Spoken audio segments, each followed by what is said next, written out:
Là, c'est la mienne, toute sombre ici. Non, c'est la tienne. Alors, vous avez vu l'illustration, hein. Là, on commence à devenir philosophique. Hein. Le côté sombre de la transparence. On vous a parlé déjà d'instantanéité tout à l'heure. Moi, je vais juste introduire cette tendance avec un exemple qui s'est passé le 23 décembre 2013. Je ne sais pas si vous connaissez Justine Sacco. Justine Sacco est l'attachée de presse d'un grand groupe média américain. Cette fille, de 24 ans, est partie en Afrique du Sud et, avant de monter dans l'avion, profitant souvent, surtout à mon avis, de son Wi-Fi... Bravo. Merci. Elle a tweeté. Elle a tweeté quoi? Une super blague, côté sombre. Hein.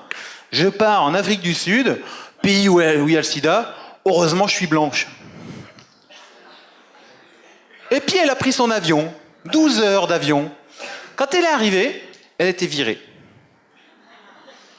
Pourquoi? Parce qu'en 12 heures d'avion, il y a eu ce qu'on appelle du bashing. Enfin, il y a eu une tempête d'agression sur son truc très intelligent, sur Twitter, sur les réseaux sociaux.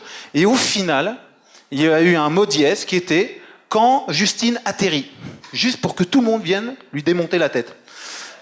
Et en fait, ça a tourné tellement vite qu'en 12 heures, sa compagnie l'avait viré. Voilà l'introduction. Paul, je te laisse la suite. Vu qu'il n'a pas le moral, vous allez voir. Là, on va prendre. Le côté sombre, c'est-à-dire qu'on découvre avec stupéfaction, et en 2014, on va découvrir avec stupéfaction qu'il arrive ce qui devait arriver et qu'on aurait dû voir arriver. On est fiers et heureux de l'ère de la transparence. Hein? Pendant des années, on a fait des conférences en disant qu'il est important de dialoguer, d'inciter les gens à discuter avec nous, avec notre marque, avec notre entreprise.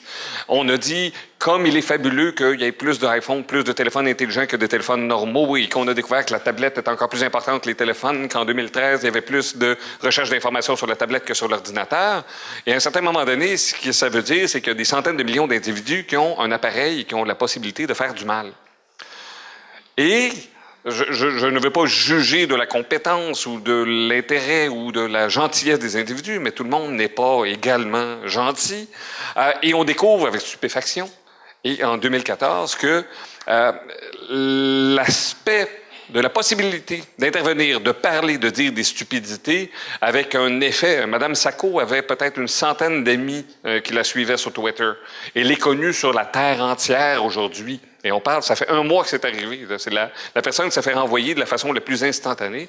Alors, on va découvrir qu'effectivement, non seulement il y avait cette réactivité-là, l'instantanéité aussi, ça va être pour des gens qui vont nous faire du mal rapidement. Et donc, ces outils-là arrivent. Vous avez peut-être vu, tout le monde en parle, je ne l'ai pas vu, j'en ai tellement entendu parler, le Far Web. Hein, on ne parle plus du Far West, on parle du Far Web. Hein? On est à la recherche de sensations et on est en train de glorifier des gens, non pas pour la qualité de leur intellect, pour la qualité de leur discours, pour la qualité de leur intelligence ou réflexion, c'est pour leur qualité ou plutôt sur le côté sensationnaliste de leur opinion. On est dans l'opinion minute, dans l'opinion seconde. Et ça aussi, ça aura des impacts visiblement sur nos entreprises touristiques. Vous avez peut-être vu, ça a fait le tour du monde, ça aussi, le policier qui a parlé à l'itinérant qui était agressif, visiblement en short à moins 40, donc problème encore une fois de santé mentale. Nous avons maintenant des vidéastes, vous êtes 340 ici, il y a 340 caméras vidéo. Vous êtes tous capables, si je dis une bêtise, si j'ai dit « Madame Sacco, elle est chouette », il va y avoir quelqu'un qui va le filmer, qui peut le mettre demain matin en disant « Arsenault est un... » Voilà, c'est fait. Arsenault est un sale raciste. Vous comprenez cette idée-là, le clip, on est à la recherche de la fraction de seconde. Et donc, ça va arriver. Donc, il y a le Far Web, la fonction photo et vidéo qui est partout, la démocratisation des outils qui l'a fait. Et dans ce contexte-là, vous avez entendu, et ça va amener des réflexions différentes. Hôtel Québec, hein, ça a fait le tour du monde aussi. Il y a eu des entrevues à n'en plus finir. Monsieur qui va avec son fils pour un tournoi de hockey dans un hôtel en pleine nuit, il descend à la réception, il avait capturé des punaises de lit. Il est bon, lui, pour être capable de les capturer, de les mettre dans un pot. Mais il a réussi à le faire. Et il a demandé une meilleure chambre. L'hôtel était complet. Il était fâché. Il a fait une descente en règle sur TripAdvisor. Posons-nous la question. Est-ce que c'était un scam? Est-ce que le monsieur a amené le petit pot avec des petites punaises juste pour avoir... La chose est possible. Une certaine forme de terrorisme... Je ne connais pas la situation.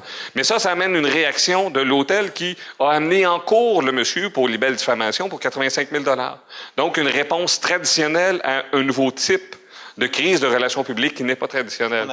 Ce qu'on appelle du bashing. Du bashing. Et ça n'aura pas de bons résultats. Et au bout du compte, sa réputation n'a pas été gérée.